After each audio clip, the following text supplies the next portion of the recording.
Olá, sétimo ano! Então, antes de começar as aulas, passar uns recados para vocês. Lá no Classroom, o registro de chamada mudou, tá? Vocês vão lá no link número 1 e vão lá nas atividades obrigatórias. Quando vocês resolverem essas atividades, acertando, errando, automaticamente vai estar lá a presença de vocês. Então, não se esqueçam de resolver essas atividades. Para quem pega as atividades nas escolas, se tiver oportunidade de usar o Classroom também, responder as questões, também pode fazer uso dessa plataforma. Então, vamos para a nossa aula de hoje, que ela é a aula de número 24, e a gente vai trabalhar sobre escultura contemporânea. Na aula anterior, a gente falou sobre esculpir e modelar. A diferença entre os dois, né? Esculpir se retira material, basicamente de materiais duros, como pedra, né, vai se esculpir, e modelagem vem do manuseio de materiais mais maleáveis. A história da arte, a gente falou sempre focando nas intenções, nas ideias, nas funções e nos gestos. Eu comentei com vocês que o neoclassicismo, o romantismo e o realismo, eles são muito parecidas, aquelas linguagens diferentes do que a gente vai ver hoje nessa aula sobre arte contemporânea. Mas a gente pode ir analisando essas esculturas desses períodos, tendo informações sobre a intenção dos artistas, as ideias contidas, as funções diferenciadas que eles cumpriram e como vai se enquadrando em cada uma dessas percepções.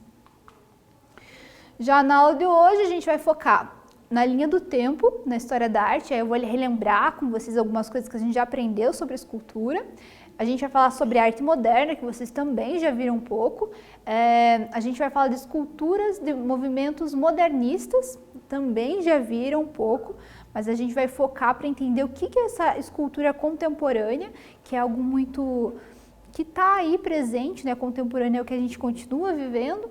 Então, gera diversas reflexões, de modo que a gente precisa retornar a esse período moderno.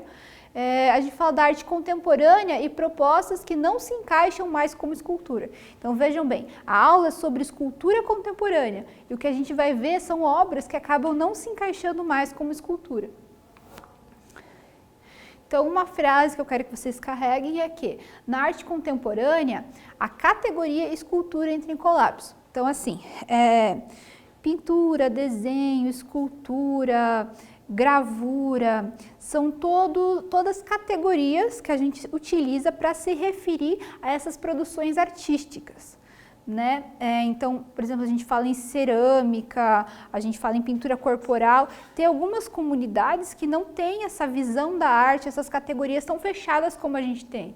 Então, a gente tem toda uma tradição que vem do Renascimento mesmo, que colocou essas divisões entre as artes. Então, essa categoria escultura, na contemporaneidade, no que a gente vive hoje, lá vamos dizer assim, mais ou menos 1950, 60, e mesmo lá durante o período moderno, lá no início do século XX, ela já foi sendo desconstruída. Então, tem coisas que a gente olha e não é muito fácil de entender como escultura.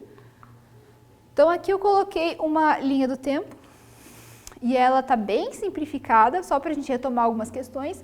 A gente já viu sobre o Renascimento, que foi esse retorno ao período clássico, lá os gregos, os romanos, temas sobre a mitologia. Tem o Barroco, que tinha bastante emotividade nas produções. A gente teve o Neoclassicismo, que também foi um retorno a esses clássicos gregos e romanos, com uma pesquisa muito racionalista e que serviu muito para a decoração dos palácios, por exemplo. A gente tem o Romantismo, que também tem um teor mais emotivo, tem um retorno ao folclore das regiões, por exemplo, da Europa. A gente tem o realismo, e o realismo, se vocês lembrarem do Rodin, escrito Rodin, né? Fala Rodin, ele já é um artista de passagem para a arte moderna. Então, a gente vê que ele faz aquelas esculturas que tentavam olhar para o real. Então, ele não queria o ideal como nesses movimentos anteriores. O ideal é construir algo uma beleza que não existe na nossa realidade presente, é construir um padrão de vida, de moralidade, falar de deuses, deuses gregos, por exemplo, de um modo que não existe na realidade, né? Então ele queria se voltar ao real. Como que a arte poderia pensar essa realidade? E ele construir também naquelas formas mal acabadas, por exemplo, de modo que a intenção ali não era mostrar a técnica da perfeição, do naturalismo da forma, mas sim refletir sobre os gestos do presente, né, das pessoas comuns, inclusive, não reis, príncipes e nem deuses, mas pessoas comuns. Então ele é passagem para a arte moderna. E a arte moderna, se vocês lembrarem, vocês já devem ter aprendido, tem a tais as vanguardas, dos vários movimentos modernos, por exemplo, impressionismo, expressionismo, fauvismo, cubismo e tantos outros que existem nesse período da arte moderna. Já a arte contemporânea, ela está sendo sempre questionada, mas ela tem um marco ali, mais ou menos anos 60, anos 50, anos 60, já se começa a falar em contemporânea ou em arte pós-moderna, tá? Porque o que está sendo feito se percebe que não tem tanto a ver com as propostas da arte moderna. Então vamos aos poucos. Mas assim, eu trouxe essa atividade para vocês relembrarem o que é essa arte moderna, que eu vou precisar. Então eu vou dar esse tempo para vocês resolverem, vou ler antes, né? Alguns dos movimentos do período da arte moderna são A. Renascimento, Barroco e Neoclássico. B. Performance, videoarte e instalação. C. Romantismo, Rococó e Realismo. D. Expressionismo, Dadaísmo e Surrealismo. Então já retorno com a resposta, tá?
alguns dos movimentos do período da arte moderna são. Então, a resposta correta é expressionismo, dadaísmo e surrealismo.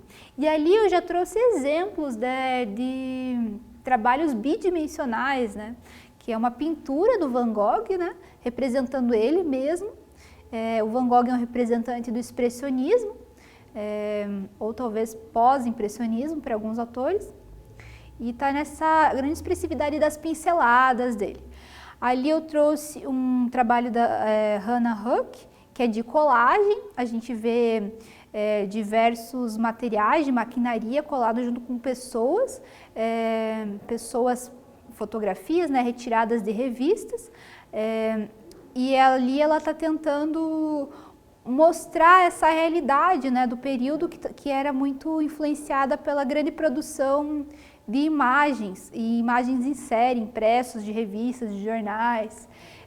Já na última imagem, a gente vê um trabalho ali bem definido, assim, na forma de pintura, bastante diferente do expressionismo do Van Gogh, que representa um homem, está de terno, gravata vermelha, tem um fundo que parece um mar e um céu, talvez, um murado ali com tijolos, e ele está na frente.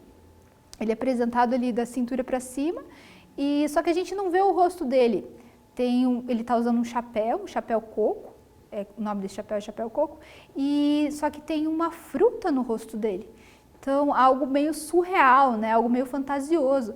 Não é à toa que o movimento é o surrealismo do Magritte, que é o pintor. Algumas questões sobre a arte moderna.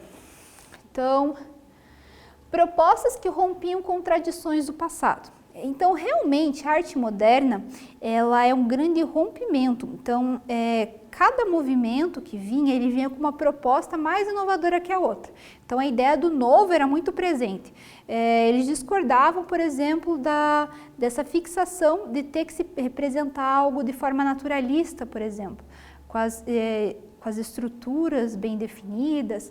Eles queriam entender sobre a expressividade dos artistas, sobre a capacidade de criação humana, mudanças a partir da sociedade industrial. Então, a gente viu ali na colagem da Hannah Höch, ela colocou várias referências sobre esse sistema industrial. E a ideia é que a Revolução Industrial, ela fez com que as pessoas morassem muito mais num local urbano, né, do que rural, por exemplo. Então, elas tinham mais acessos também a produtos que eram feitos em fábricas, então produção em série. Então, isso vai fazer com que se transforme a arte. Também, por exemplo, algo muito grande é a fotografia, já que tinha fotografia para se fazer um registro da realidade, né, mais próximo da realidade, como ela é. Então, a arte não teria mais essa necessidade de fazer retratos realistas, por exemplo. A autonomia da arte. A gente viu lá no Barroco, por exemplo, e no Neoclássico, como a arte ela era dependente da igreja, como a arte era dependente também das famílias mais ricas, por exemplo. Então, eles tinham esse patrocínio e também eles tinham que expressar esse conteúdo, né, um conteúdo que é externo à vontade do artista. Já na arte moderna, a arte vai conseguindo autonomia, então o artista vai se colocando cada vez mais produzindo o que ele quer. Então, ela se volta para ela mesma, então vai se pensar muito mais na composição visual, na qualidade das cores, nas misturas das tintas, nas colagens, de como a arte está inserida no nosso cotidiano, para que ela serve. Enfim, o dadaísmo vai ser o que mais questiona todo esse processo. A aproximação do cotidiano. A gente vê algumas aulas, principalmente sobre escultura tridimensional, a gente chamou. Colagem tridimensional, desculpa, toda escultura é tridimensional. Mas a colagem tridimensional, a gente viu que como eles traziam objetos do cotidiano que qualquer um tem em casa e colocavam isso numa obra de arte. Então, quer dizer, a arte estava se aproximando do cotidiano, ela não estava mais retratando deuses ou príncipes ou fazendo aquela forma que demonstrava hipertécnica do artista, mas não, ela estava fazendo algo com material que as pessoas poderiam ter acesso facilmente e também não com uma técnica que leva anos de estudo para entender as formas, para entender toda a anatomia física. Então, está se aproximando da vida mesmo. Então aqui eu já trouxe um exemplo, vocês viram essa imagem, esse tridimensional, uma fotografia, mas é de um objeto tridimensional, que a gente chamou na aula de colagem tridimensional, que é a cabeça mecânica feita pelo Hal Hausmann. Então, é de uma cabeça de uma marionete feita de madeira, ela está num suporte ali e tem alguns objetos colados nela. Por exemplo, uma trena, uma placa com o número 22, ali tem um objeto metálico que lembra um copo ali em cima e tem algumas estruturas do lado da cabeça que lembram de maquinaria ou contagem do tempo. E nisso, a colagem tridimensional está questionando o suporte, né? Então, será que se precisa usar mesmo a pedra de mármore para se produzir uma escultura? E a colagem tridimensional, se a gente lembrar como ela começa lá com as colagens do dadaísmo a partir do bidimensional mesmo, né, no papel. Depois ela vai se expandindo para o objeto tridimensional, conforme a gente analisou em aula. Então, começa-se a questionar o que é uma pintura, o que é um bidimensional, o que é um tridimensional. Posto que algumas pinturas, algumas colagens, elas vão tanto servir como escultura, quanto como pintura, porque elas são colocadas na parede, no suporte de parede, mas elas assumem ali uma presença que estão mais para a escultura do que para a escultura, e daí vai se questionar essas categorias justamente. Continuando, na arte moderna, que outro exemplo que eu tenho é aquele trabalho ali, que é do Umberto Boccioni. Então, ela se chama Formas Únicas de Continuidade do Espaço. Se a gente observar esse trabalho, a gente vê ali que ele é de metal, né, algum metal. Então, ele foi feito primeiro na argila, conforme a gente aprendeu em aula, depois ele foi feito o molde, né? Daí ele foi reproduzido em metal. Então, a gente vê uma estrutura que lembra o caminhar de alguém. Só que não é algo com uma modelagem naturalista, não é algo que exatamente lembra a figura de um ser humano. A gente fala um pouco, então, em abstração da forma. Então, na arte moderna se começa a abstrair a forma, então ela não precisa necessariamente representar algo do mundo real, do mundo físico, algo que exista, mas ela é uma reflexão do artista sobre a composição, sobre a relação entre as partes, a relação entre as formas e também o estilo do próprio artista. Então, por isso eu coloquei ali a crise da representação e a autonomia da arte. Como a arte se tornou mais autônoma, né, ela não tinha que responder a um padrão vigente, o artista tinha mais liberdade para criar, houve uma crise da representação, que representar significa representar algo fora da escultura. Então, por exemplo, se eu faço um desenho de uma árvore, eu estou representando a árvore que é externa ao meu trabalho. Agora, se eu faço um trabalho abstrato, eu não estou representando nada, eu só estou trabalhando as formas contidas no meu desenho, na minha pintura. Então, ele é por ele mesmo, ele é autônomo em si mesmo. Enfim, continuando, a arte moderna, lá no dadaísmo, ele trouxe esse trabalho que é a fonte do Duchamp, que ele é um trabalho, assim, alguns autores dizem, inclusive, que ele está mais para o contemporâneo do que para o moderno. Então, ele trouxe algo muito revolucionário para a época. Então, na imagem, a gente vê uma estrutura que, logo de cara, a gente entende que é algo produzido em série, né, em fábrica.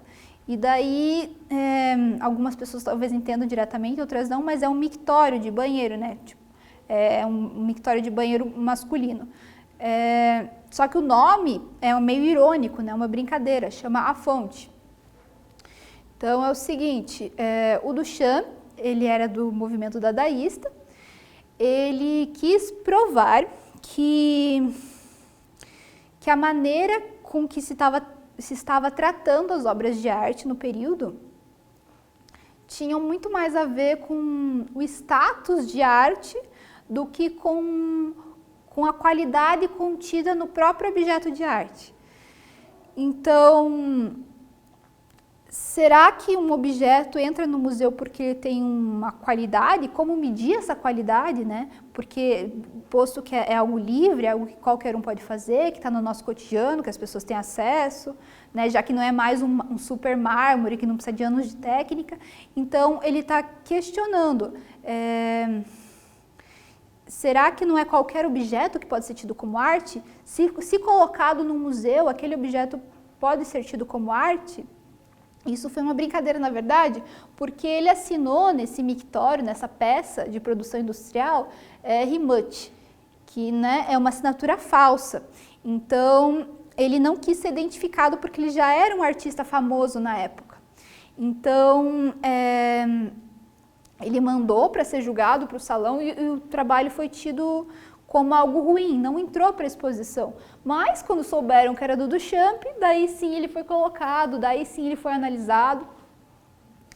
Então, ali, arte moderna e o conceito. Então, por que o conceito? Porque a qualidade, a potencialidade, a importância desse trabalho não está, com certeza, na beleza do objeto, não está na resolução das formas ali do artista, não está no pensamento da composição, mas sim no conceito, nas ideias. Está no questionamento, na ação que o Duchamp teve de fazer essa brincadeira com os jogadores da exposição. Então, estava se tendo a produção em série, que é de fábrica, né, versus a produção artesanal. Aqueles períodos anteriores, o barroco, o neoclassicismo, eles têm muito a ver com esse processo artesanal, essa técnica de manuseio aprendida pelo artista durante vários anos. Já o Duchamp, ele traz esse mictório, esse trabalho feito numa fábrica, para botar em xeque essa noção artesanal. Continuando. A atividade para vocês é ver se vocês relembram um pouco do modernismo, diferente dos movimentos que se seguiram a arte do Renascimento no modernismo. A. Produziu-se algo de qualidade inferior. B. Não houve inovação. C. As formas naturalistas e a representação do real deixaram de ser o único caminho. D. As formas abstratas foram esquecidas. Já retorno com a resposta, deixar esse tempo para vocês resolverem.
Então, diferente dos movimentos que se seguiram à arte do Renascimento no modernismo.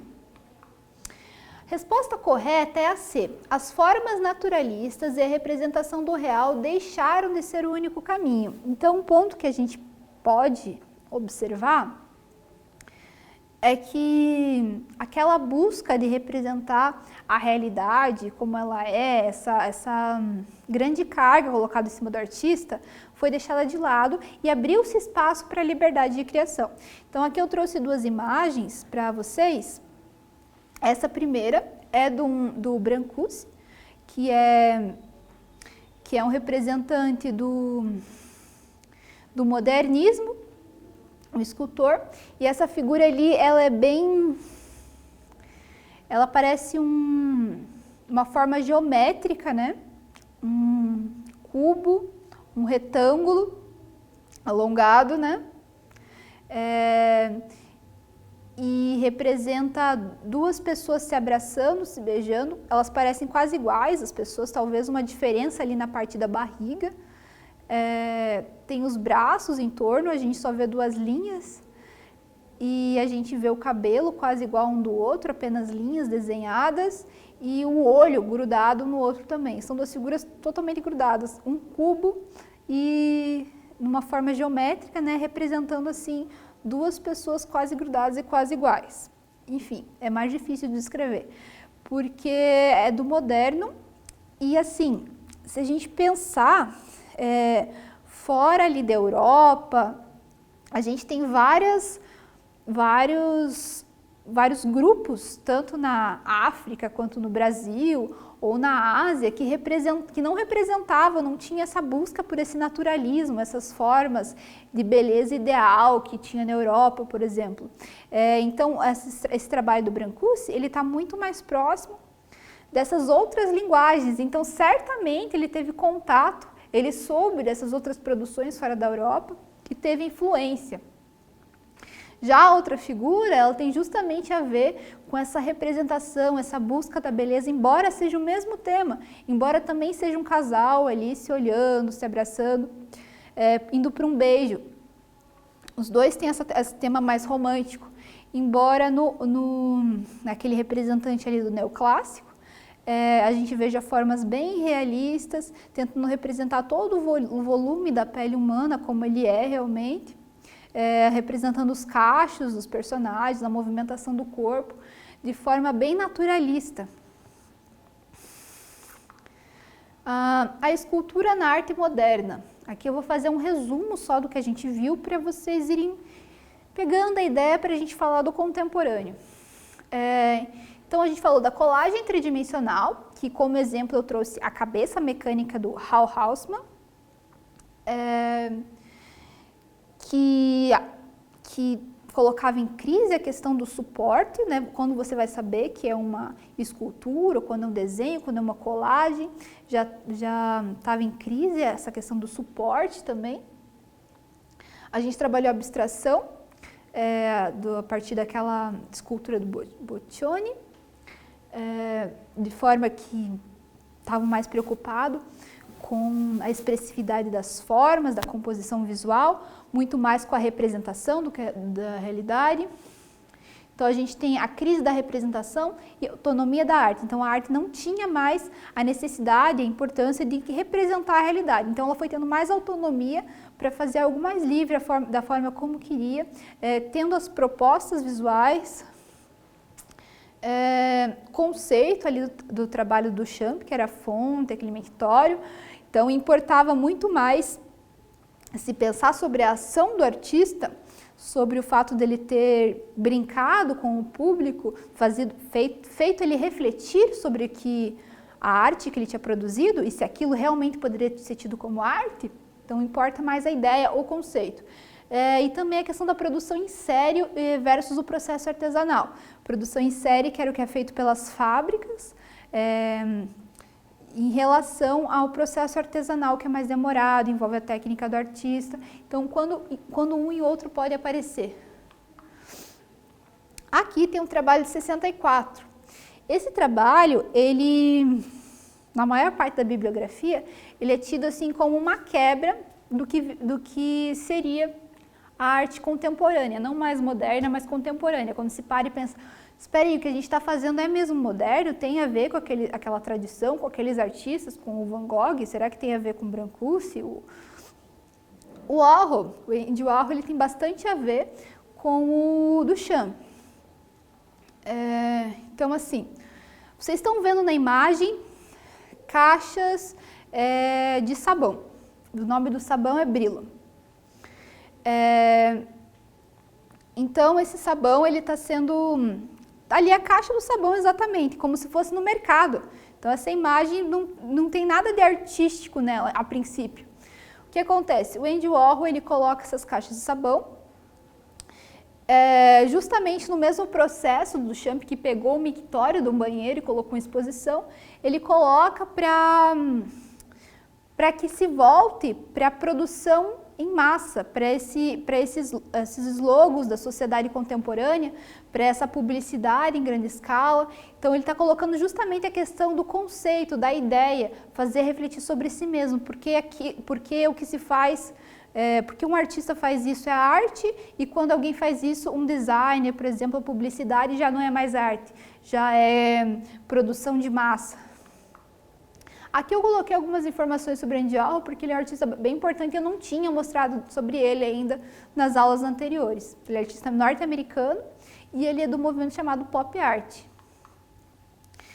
Então, na arte contemporânea, prioriza a ideia, o conceito, a atitude acima do objeto artístico final.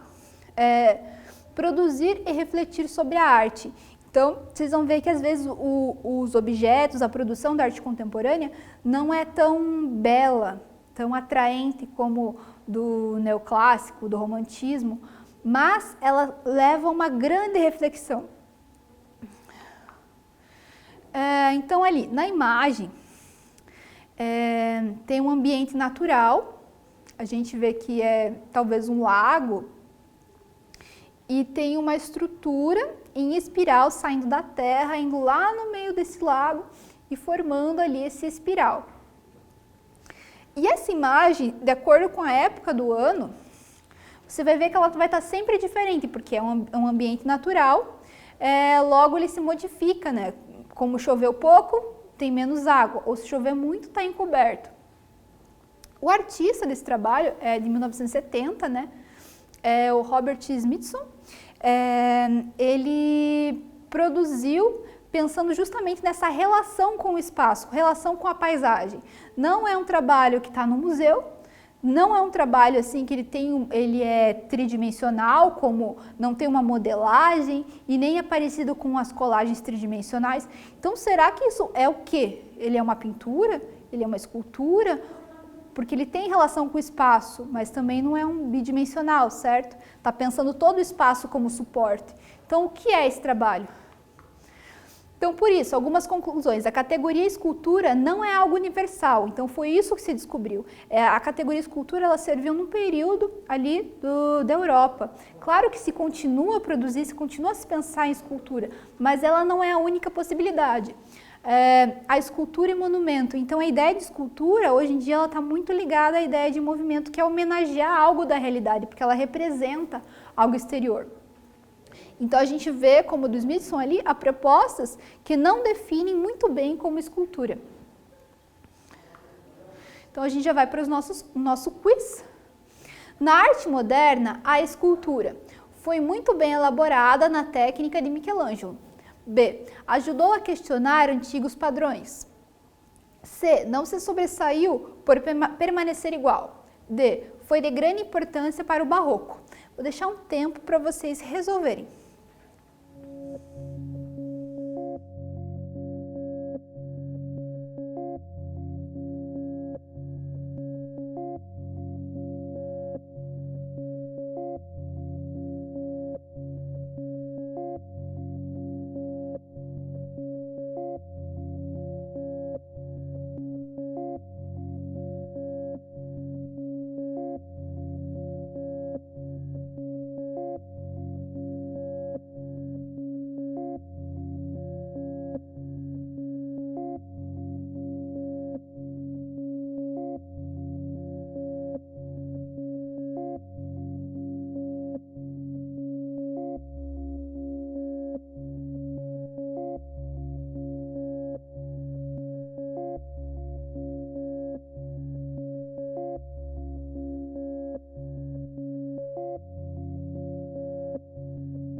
Então, na arte moderna, a escultura. Resposta correta é a B. Ajudou a questionar antigos padrões. Vamos para número 2.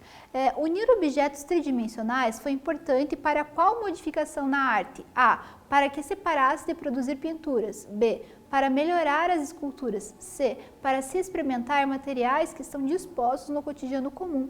D. Para não produção de lixo. Tempo para vocês resolverem.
Unir objetos tridimensionais foi importante para qual modificação na arte? Vamos ver qual que é a resposta? C. Para se experimentar materiais que estão dispostos no cotidiano comum. Agora vamos para 3. O que é arte contemporânea? A. Período logo posterior ao barroco. B. Período em que não se faz arte. C. Período artístico que vem desde os anos 1800 até 1900. D. Período artístico que vem desde meados do século XX até os dias atuais. Tempo para vocês resolverem.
O que é arte contemporânea? D. Período artístico que vem desde meados do século XX até os dias atuais. Então, agora a gente vai fazer uma revisão rapidinha. Durante o período da arte moderna, se questiona a arte tradicional. Arte moderna, reflexão sobre a arte em relação aos demais objetos, aproximação do cotidiano e abstração. Arte contemporânea, a escultura não é mais categoria universal. Finalizo a aula agora, agradeço para quem viu, espero vocês na próxima.